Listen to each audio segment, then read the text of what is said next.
Hey everyone, welcome back to my channel. Today's video is what I watched for May 2022 because believe it or not, I do find the time to watch other items besides movies from my ever-growing never seen it pile. So this is just a basic breakdown of what I've been watching at the movie theater, at home on streaming services, and also movies I have seen before from my physical media collection. Now that portion of the video is going to be a little bit larger than normal because 80s month was last month for my channel. And so I pulled a lot of movies for me to watch that I just love and adore. 80s films are like a comfort for me. So I'm super excited to show you what movies I chose to revisit. There was also Mother's Day, so there's a few other titles in there that I wouldn't normally have watched, but I did for Mother's Day. So if you're brand new here on my channel and you love and adore physical media content, then please consider hitting that red subscribe down below, as well as that like button.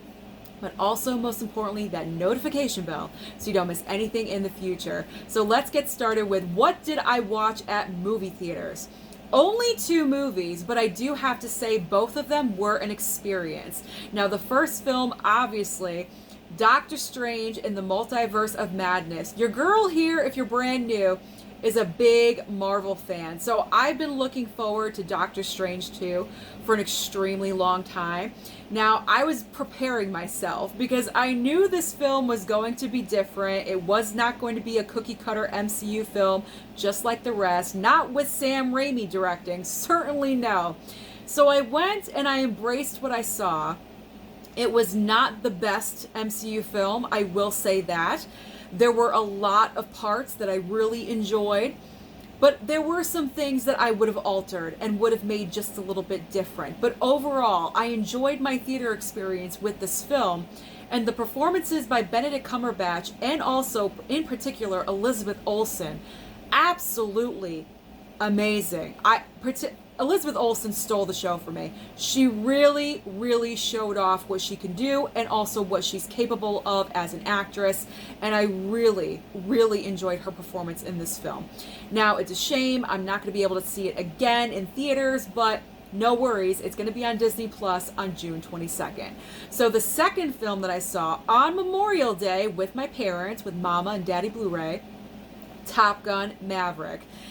All I've got to say is that this film deserves to be seen in theaters. It is a true experience. If you guys are waiting to watch this at home on streaming or on physical media, you're robbing yourselves of a fantastic movie theater experience because that is what this movie gives to you. I was getting involved with the film. Now, I'm not the biggest Tom Cruise fan. He's okay. I mean, I'll go and watch him, but I don't go like goo goo gaga over him.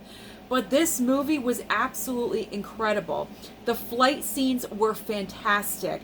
The overall arc of Maverick throughout the entire movie is extremely well done, and all of his relationships with all the other pilots, absolutely amazing and incredible. It was just a great fun time and a perfect movie to watch on Memorial Day weekend. So I'm really happy that I got to the theater and I had that experience. I'm not sure if I'll be able to see it again in theater, but it was fantastic. I'll always have that memory with my mom and my dad. All right, so let's move on to streaming services, what I've been watching on streaming. Now I got my little list right next to me. All right, WandaVision on Disney Plus. I wanted to catch up and rewatch some of the episodes of WandaVision because I knew how integral Wanda was going to be in Doctor Strange 2. So I kind of wanted to refresh my brain just a little bit with some episodes. So I did enjoy going back and watching that show because I loved WandaVision. To me, it's still the best Disney Plus Marvel show that they've put out. So I'm really hoping that going forward, they kind of step it up just a little bit. Granted, I thought Loki was boring. I know a lot of you are going to disagree with me on that, but I loved WandaVision. That's all I got to say. All right. 4 Weddings and a Funeral on HBO Max. This may sound really random and weird, but that's because it is. I've said it before. When I'm like in my room and I'm cleaning or I'm putzing around doing YouTube prep work, I like to put on something in the background. I randomly chose 4 Weddings and a Funeral. Why? I have no idea. So I watched this movie over the course of I think 3 or 4 days. And it's always a good one to go back to. I mean, it's a decent romantic comedy. It's not too heavy on like the sugary syrup of romance. It's not one of those. It's a romantic comedy that I can tolerate.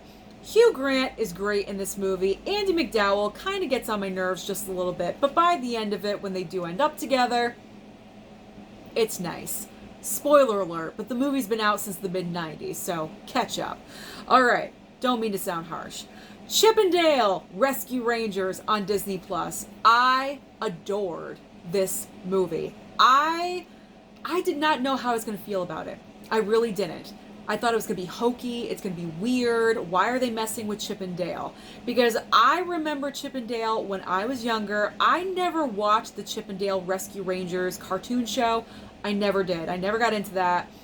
But I remember Chip and Dale from like Mickey and Minnie and Goofy, Pluto, you know, the gang just like hanging out from movies and such, usually Christmas movies. That's where I remember them from. So with this Chip and Dale movie, I was, well, how is this going to be? It was so fun. This movie is the definition of fun. It is so nostalgic. It brings up all the memories for you, giving it the modern twist, of course. So it just surprised me. It really, really did on how much I enjoyed myself. I think I rated it 5 stars on my Letterboxd. Like, I couldn't help it. I absolutely loved and adored it. So I do recommend, if you haven't seen Chip and Dale Rescue Rangers on Disney Plus, go over and watch it because it's just a good time. All right, next up, Captive Audience on Hulu. I've said it once and I will say it again. Hulu is putting out great content. Now, Captive Audience was produced by the Russo brothers, who we know from Endgame and Infinity War. So they produced this project. This is kind of like a documentary style. I mean, it is a documentary, but it's more than one episode. It's 3 episodes, kind of like a limited series, but it's a documentary. Now, it's surrounding this family.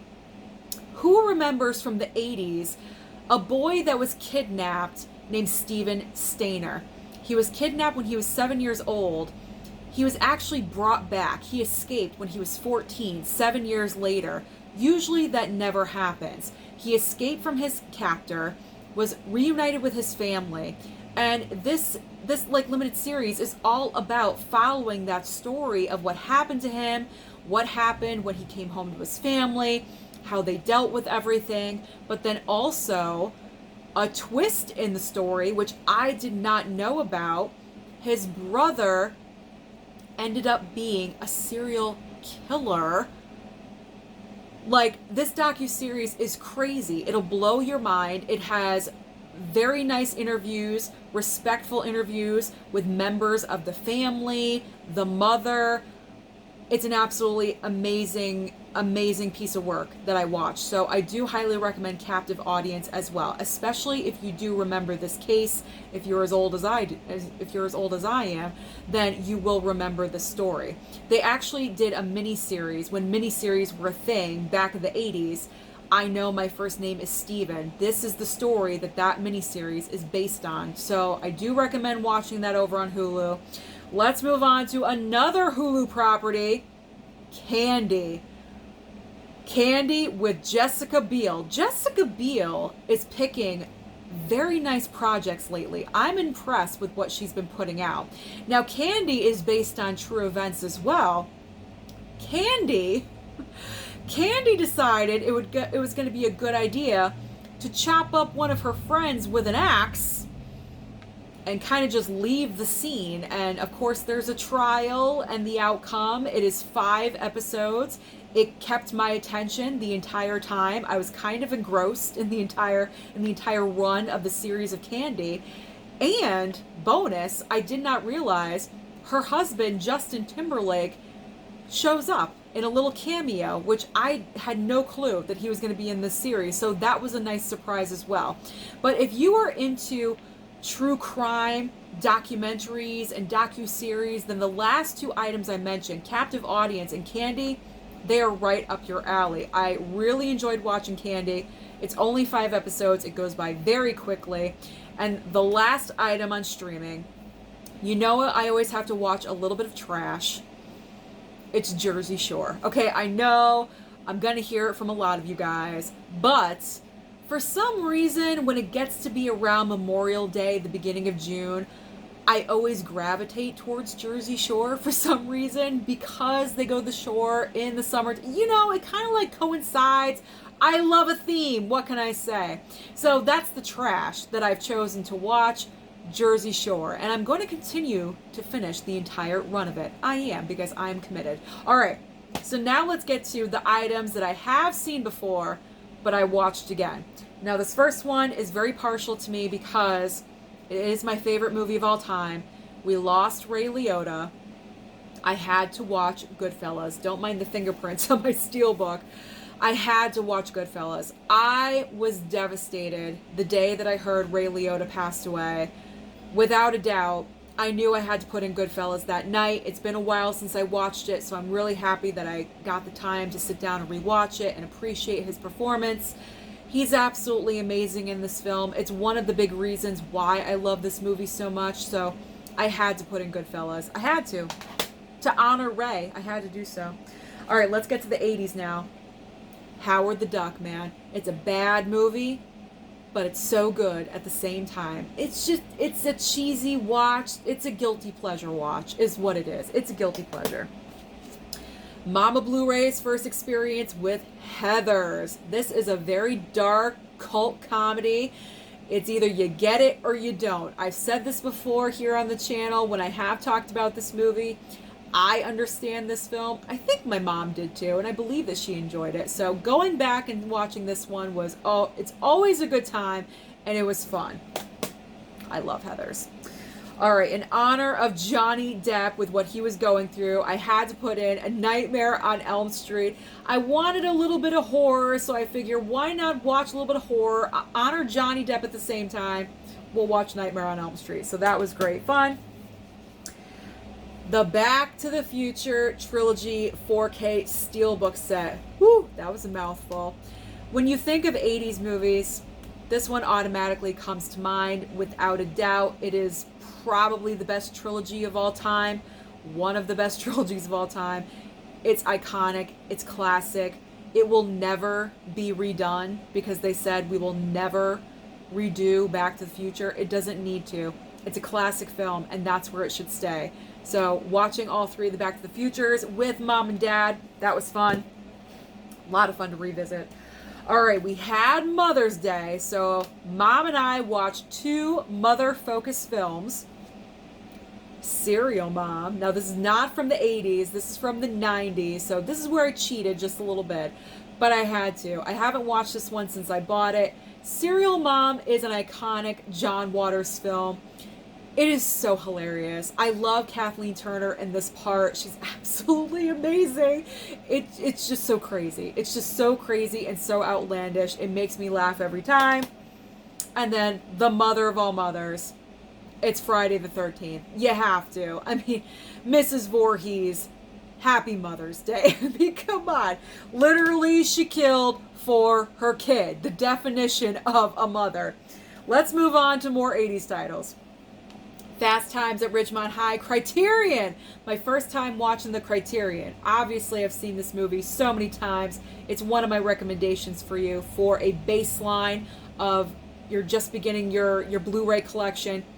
You got to put this one in there. Absolutely. Most underrated 80s movie. Just one of the guys. I find this movie funny and hilarious. I'm not sure if my mom did. I got to be honest, but I love this movie. Who else thinks it's underrated with me? Please let me know. I love it. I always have a good time with it. The Goonies. You cannot have an 80s watch month without The Goonies. I probably have not seen this in like 15 years maybe. So going back and watching this was so much fun. Because I remember watching that when I was little and then going out into my backyard and creating adventures. That's how great that movie was. The 80s was just a simpler time.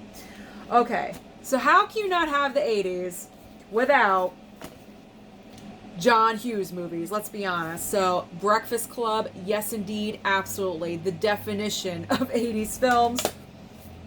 Pretty in Pink. And also 16 Candles. This movie's hilarious. I love Anthony Michael Hall as the geek.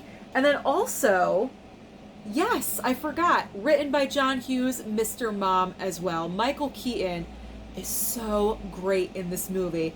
We're always used to him in kind of like a little bit of more serious roles, obviously, you know, Batman and everything, but I believe he started off as a comedian in his, you know, in the entertainment business, and he's great. He's so funny in this movie. If you guys have not seen Mr. Mom, you are really missing out. You have to watch it.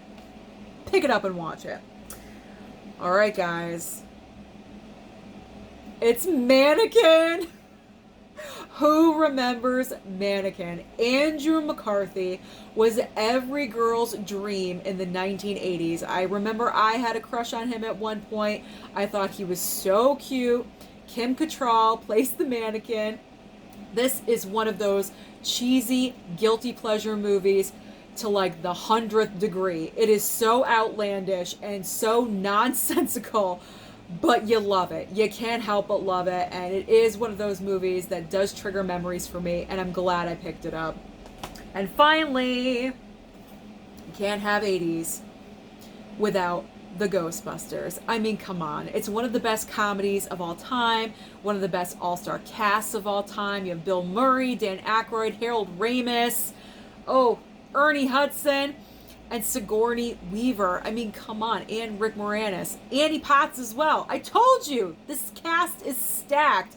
I love Ghostbusters. I can watch it any day of the week. So that is it. That is everything that I watched in the month of May, besides my never seen it movies. Thank you so much for watching. Don't forget to like and subscribe before you leave, and I'll see you next time.